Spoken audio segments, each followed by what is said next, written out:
There are many ways to increase soil fertility, but one of the easiest ways that I know to get organic matter into the soil, which is a big part of improving the fertility of the soil, is green manure. It's simply a matter of scattering seed at the right time and allowing it to grow. Now, there's a number of ways to actually put it back into the soil though.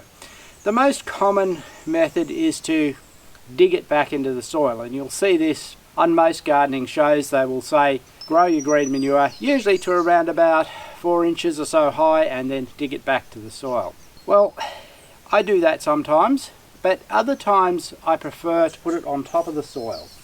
Now, I've done it before by scything it off and putting black plastic over it, and you probably have seen that or may have seen that video in the past. This year I'm going to do it slightly differently.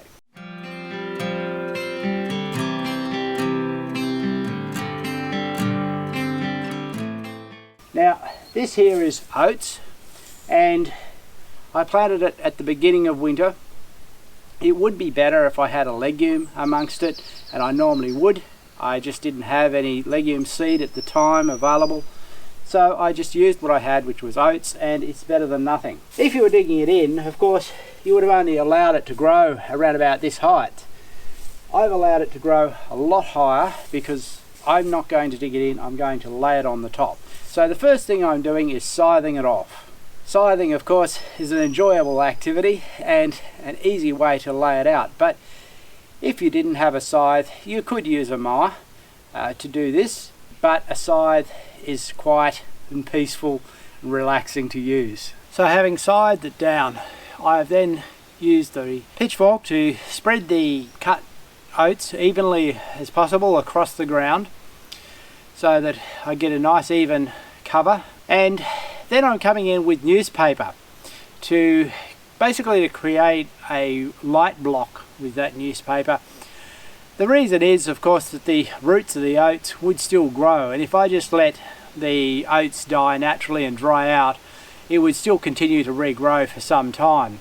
So putting the newspaper across as a light block is going to help kill those roots off. If the wind's a problem and wants to blow your paper around, having a hose handy and giving it a quick spray is a great way to actually stabilize it before you actually come in with some straw and cover it with straw. Now, putting straw over the top is going to do a couple of things. It's going to help block the light as well, but it's also going to help keep the newspaper in place, keep the moisture there. And what you're actually creating is sheet composting, but utilizing that green manure that you grew out of the soil over the winter.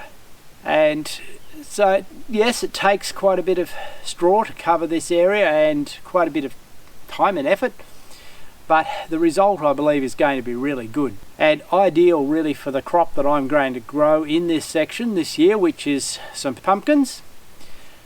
When you're finished, it's a really good idea to put a sprinkler on and water that straw, because that'll stabilize it if there's any wind around like we're getting at the moment.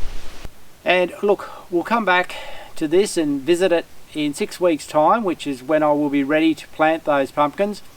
In the regular monthly updates that I'm doing at the moment, we'll come back and have a look and see what's happening underneath this newspaper and straw, see how it's broken down, and we'll plant some pumpkins into this area.